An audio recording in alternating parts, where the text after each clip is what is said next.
also does 4K 60p video. You can also slow things down. Way-do. And yes, there's HDR video. How's the flight time? It's fantastic.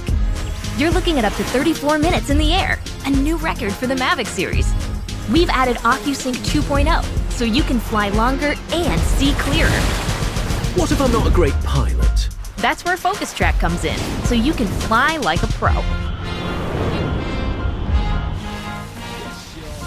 Or just press a button. Here's the best part: automatic obstacle avoidance. Okay, but what do I do with all these shots? Here's an idea.